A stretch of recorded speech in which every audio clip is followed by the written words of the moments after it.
The rain came down in sheets, turning Route 9 into a blur of asphalt and headlights. Derek Chen squinted through the windshield, his wipers working overtime and barely keeping up. It was almost midnight, and he was still 20 minutes from home. He shouldn't have stayed so late at the office. But the Morgan account needed finishing, and his boss had that look, the one that said overtime wasn't really optional. So Derek had stayed, ordered bad Chinese food, and worked until his eyes burned. Now he was paying for it, crawling along a back road in weather that belonged in a horror movie. The figure appeared so suddenly, Derek almost didn't see her. A girl, standing on the shoulder, just beyond the glow of his headlights. Teenage, maybe 16 or 17. Soaked through, arms wrapped around herself, staring at the road. Derek's foot hit the brake automatically. His car slowed, tires hissing on wet pavement. What the hell was someone doing out here? There were no houses nearby, no broken down cars, no sidewalks or street lights, just woods and darkness and rain. He pulled onto the shoulder and rolled down his passenger window. Cold air and rain rushed in. "Hey," he called out. "You okay?" The girl turned her head slowly. Her hair was plastered to her face, dark and dripping. She wore jeans and a thin white t-shirt. No jacket, no rain gear. She looked freezing. "Do you need help?" Derek asked. She nodded, just once, then walked toward the car with careful, measured steps. Derek unlocked the door.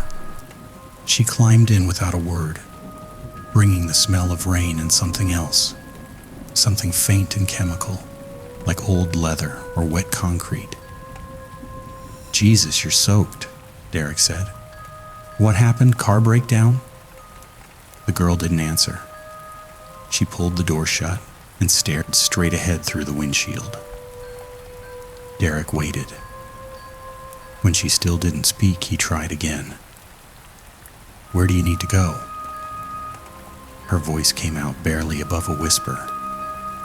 17 Maple Street. "Maple? That's just a few blocks from here." She nodded again. "Okay, let me get the heat going." Derek cranked the temperature and pulled back onto the road. "You sure you're all right? You need me to call someone?" "No." "What were you doing out here?" Silence. Derek glanced over. The girl sat perfectly still, hands folded in her lap, eyes locked on the road ahead. Water dripped from her hair onto the seat, pooling on the fabric. "At least tell me your name," Derek said, trying to sound friendly, non-threatening. The situation was already weird enough. "Sarah," she whispered. "I'm Derek. Nice to meet you, Sarah. Even if the circumstances are kind of," he trailed off. Something felt wrong. The car was getting colder. Derek checked the controls. Heat was on full blast, but the air coming from the vents felt ice cold, and his breath was starting to fog. "Is the heat not working?" he muttered, fiddling with the knobs. Sarah didn't respond. Derek tried to shake off the unease creeping up his spine. Maybe the system was busted. Maybe the rain had screwed something up. It was fine. Just a few more minutes and she'd be home. He turned onto Maple Street. Old neighborhood. Small houses, mostly dark. Trees lining both sides, branches hanging low over the road. "Which house?" Derek asked. 17, Sarah said. Her voice sounded farther away now, hollow. Derek counted the numbers on the mailboxes. 13, 15, there, 17. A small one-story with a porch light glowing yellow through the rain. "This is it," he said, pulling up to the curb. He turned to tell her they'd arrived. The seat was empty. Derek's heart jumped into his throat. He blinked, stared. No girl, no Sarah, just a wet patch on the seat where she'd been sitting. What the? He looked in the back seat. Empty. He checked the floor. Nothing. The passenger door was still closed, still locked. Derek's hands started shaking. This isn't funny, he said to the empty car. Sarah, where? He stopped. There, on the seat, was a jacket. Dark blue denim worn at the edges. It definitely hadn't been there when she got in. He would have noticed. Derek grabbed it, his fingers numb. The fabric was cold, damp, real. His mind raced. Maybe she'd slipped out while he was parking. Maybe he'd been distracted and hadn't noticed. People didn't just vanish from locked cars. But even as he thought it, he knew it was impossible. He'd been watching the road. The door hadn't opened. There'd been no sound, no movement. She was just gone. Derek sat there for a long moment, rain drumming on the roof. Then, because he didn't know what else to do, he got out of the car. The jacket came with him. He walked up to number 17. Water soaking through his shoes. The porch light flickered as he approached. He pressed the doorbell and heard it chime inside. Footsteps. Slow, shuffling. The door opened a crack, and an elderly woman peered out. She was small, hunched, with white hair pulled back in a bun. Her eyes were tired and red-rimmed. Yes, she said. Derek's mouth was dry. I'm sorry to bother you this late. I picked up a girl on Route 9. She said she lived here, 17 Maple Street. The woman's expression didn't change. A girl? Yeah, teenager. She was soaking wet, standing on the side of the road. She asked me to bring her here, but when we arrived, He stopped. It sounded insane. She disappeared from my car. The woman's face went very still. What did she look like? Dark hair, white t-shirt, jeans. She said her name was Sarah.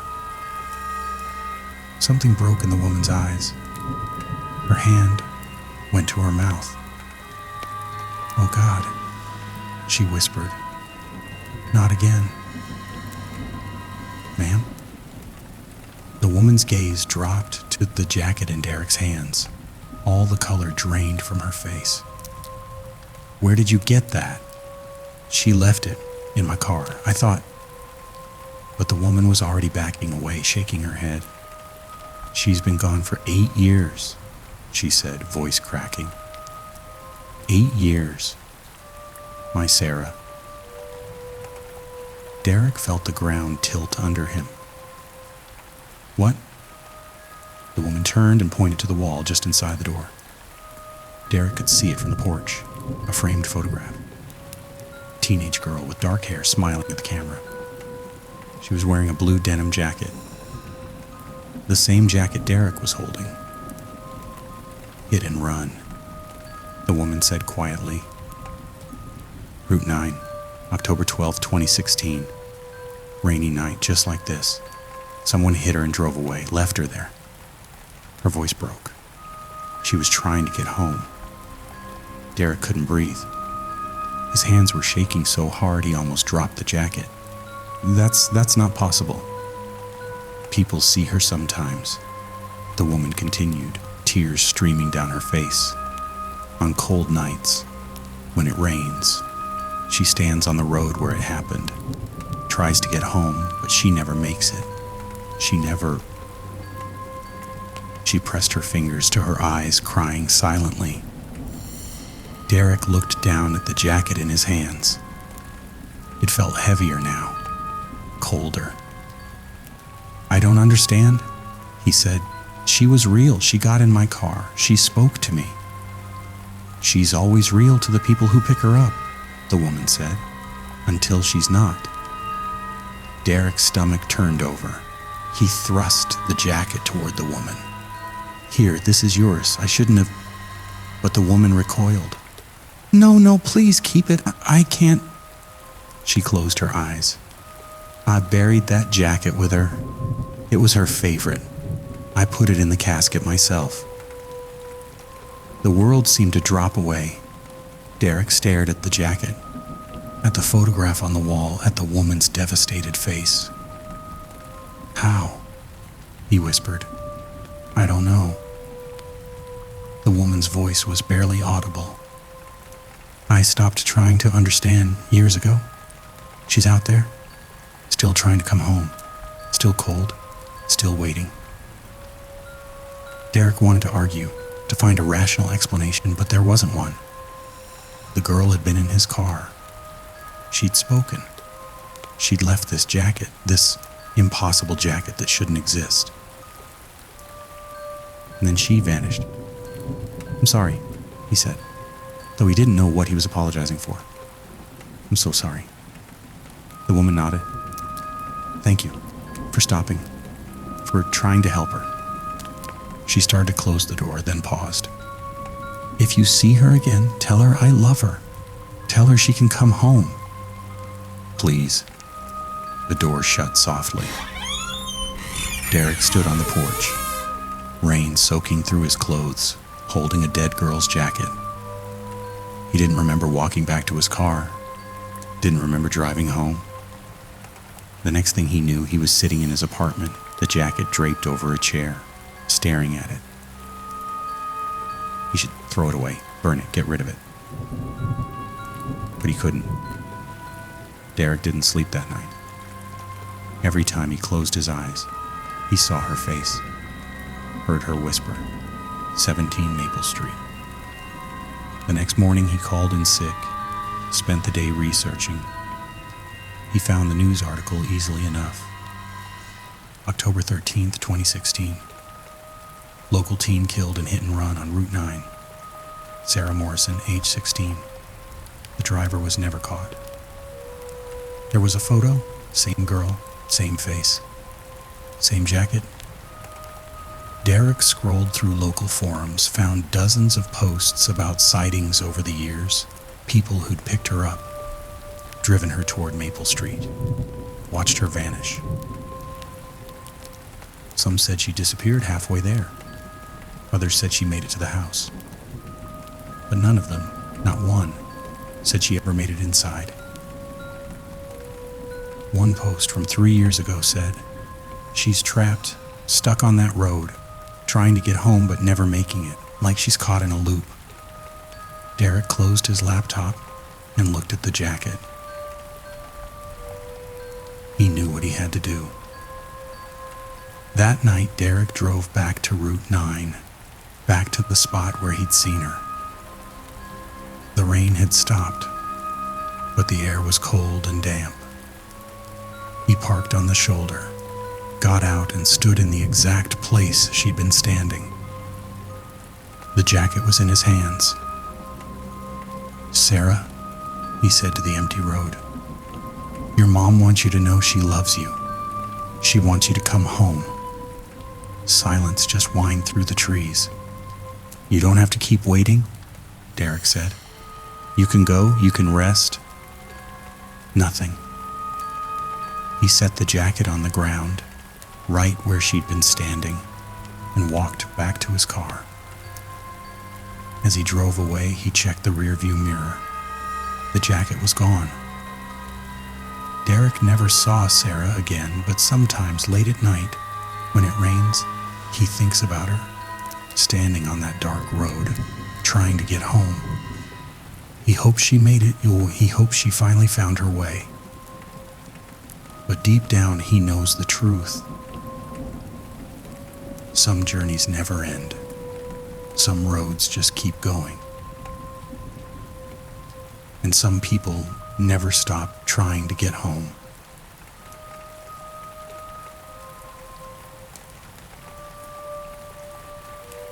Jenny Hartwell checked her phone. 8:47 p.m. The Carmichael kids had been asleep for almost an hour, and the house was finally quiet. She settled deeper into the couch, pulled a blanket over her legs, and scrolled through Netflix. Mr. and Mrs. Carmichael wouldn't be back until midnight, some fancy dinner downtown, which gave Jenny plenty of time to finish her chemistry homework and maybe watch something that didn't involve animated princesses. Babysitting for the Carmichaels was easy money. The kids were good. Emma was 7, Tyler was 5, and they actually went to bed when you told them to. The house was nice too. Big colonial in a quiet neighborhood, the kind of place where people left their doors unlocked and waved at strangers. Jenny had been babysitting here for 6 months, never had a problem. She was 20 minutes into a true crime documentary when the phone rang. Not her cell phone. The landline, the house phone mounted on the kitchen wall that Jenny didn't even know still worked. She got up and walked to the kitchen, frowning. Who even used landlines anymore? She picked up the receiver. Hello? Silence, then a man's voice. Low, calm. Have you checked on the children? Jenny blinked. What? Have you checked on the children? He repeated. Same tone, like he was reading from a script. Who is this? The line went dead. Jenny stared at the phone. Her heart was beating a little faster than it should be. Wrong number. Had to be. Some weirdo dialing random houses. She hung up and went back to the couch. Tried to focus on her show, but the question kept replaying in her head. Asterisk. Have you checked on the children? It was a weird thing to ask. Specific. Personal. She glanced at the stairs. The second floor was dark, silent. Both kids' doors were closed. They were fine. She tucked them in herself, read them stories, watched Emma brush her teeth, and Tyler arrange his stuffed animals in precise order on his pillow. They were asleep. Jenny forced herself to relax. It was nothing. Random call, forget about it.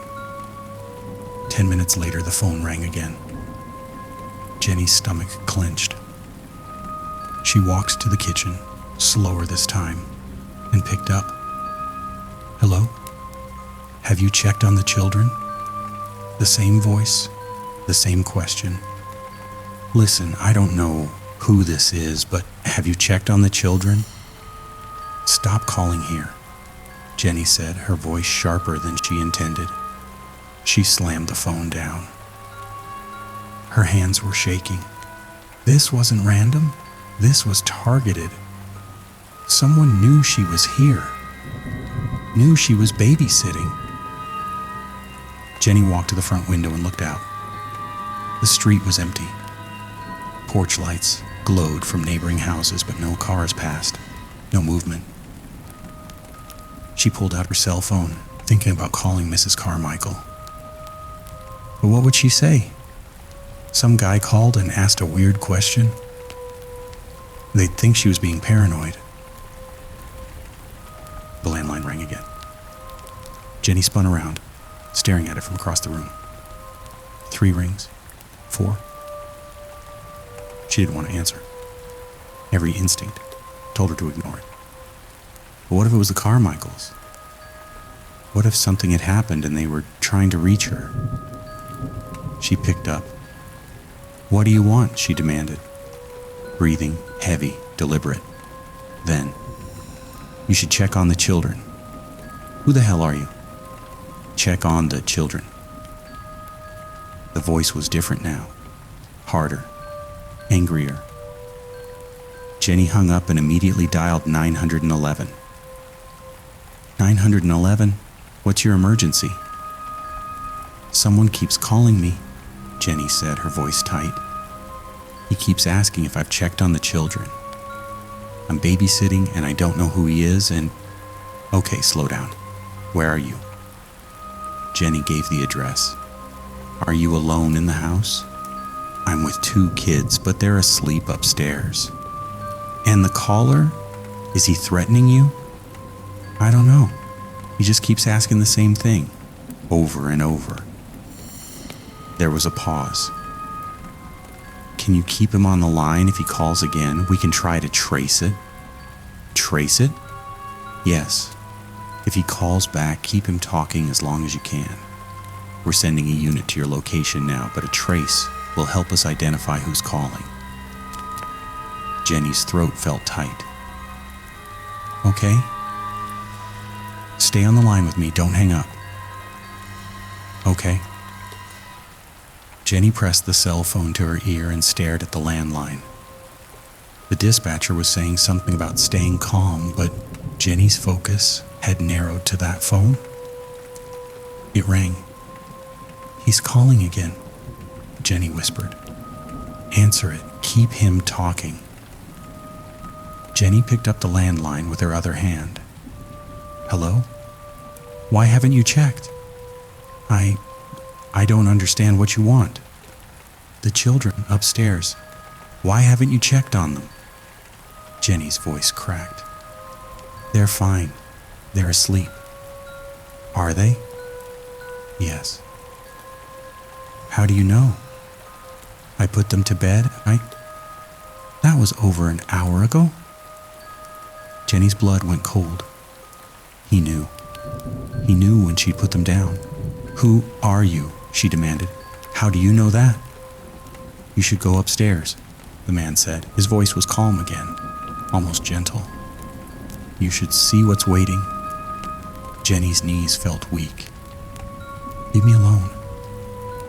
You're running out of time. The police are coming, Jenny said. They're tracing this call right now. The man laughed. It was a soft, awful sound. Are they? Then he hung up. Jenny stood frozen, holding both phones. The dispatcher's voice came through her cell. Jenny? Are you there? Jenny? I'm here. Good, listen to me. The unit is 3 minutes away. I need you to... Jenny's cell phone beeped. Call waiting. She pulled it away from her ear and looked at the screen. Unknown number. Her hands started shaking so badly she almost dropped the phone. Jenny, the dispatcher said. What's happening? Jenny switched to the incoming call. Hello? A different voice. Female, urgent. This is Officer Santos with the police department. Ma'am, I need you to listen very carefully. Get out of the house. Right now. Jenny's heart stopped. What? Get out of the house. Don't go upstairs.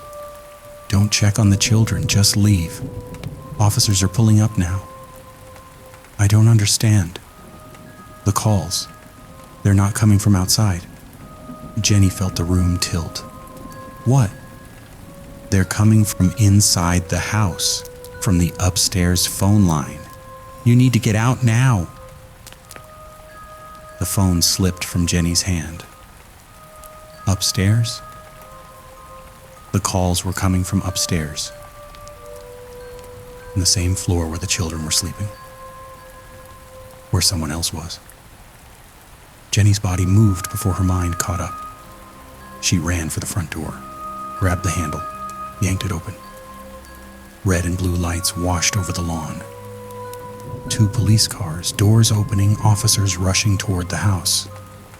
Out here, one of them shouted. Get out here. Jenny stumbled onto the porch.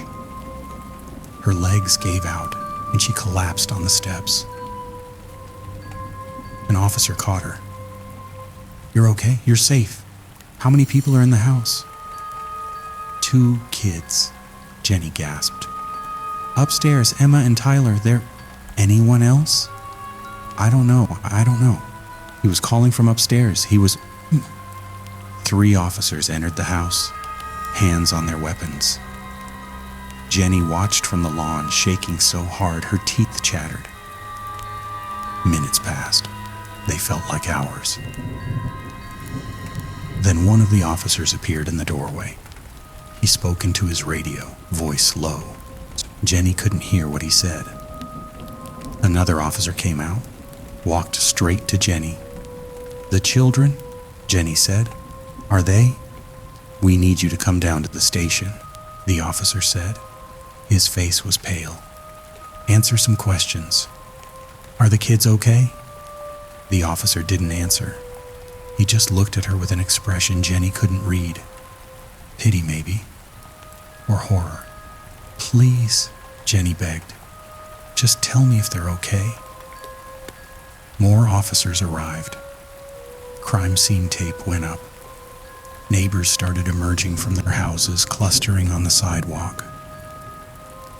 Jenny sat in the back of a police car, wrapped in a blanket, watching people go in and out of the Carmichael house. Nobody would tell her anything. An hour later, the Carmichaels arrived. Mrs. Carmichael's scream cut through the night, raw, animal, endless. Jenny started crying.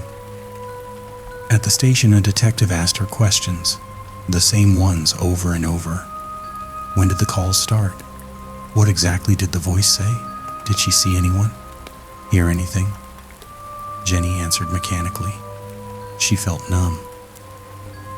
"The children," she finally said.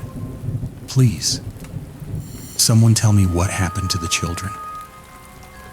The detective's jaw tightened. "We're not prepared to discuss that yet."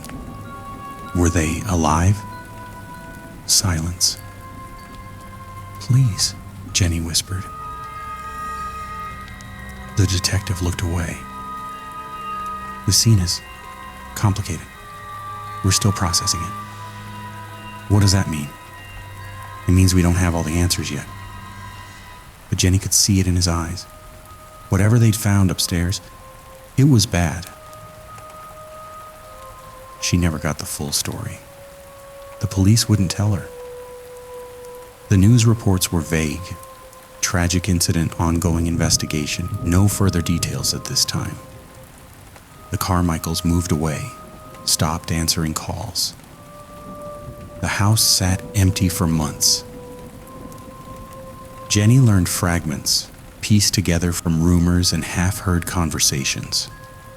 The children weren't in their beds. They were found in the hallway, together, holding hands. Their eyes were open. And in Tyler's room, written on the wall in something the police wouldn't identify. "You should have checked." The upstairs phone was off the hook. They never found who made the calls. There were no signs of forced entry, no fingerprints, no evidence anyone had been in the house at all. Except for the phone records. 7 calls, all from the upstairs extension, all to the downstairs line. All while Jenny was alone in the house, with the children, with something else. Jenny doesn't babysit anymore, doesn't answer unknown numbers, doesn't stay in quiet houses after dark. And sometimes late at night, her phone rings. She never answers. But when voicemail picks up, there's always the same message. Breathing, then whispered, "Did you check on the children?" The line goes dead. And Jenny lies awake, knowing that some questions should never be answered. Some doors should never be opened. And some children should never be left alone in the dark.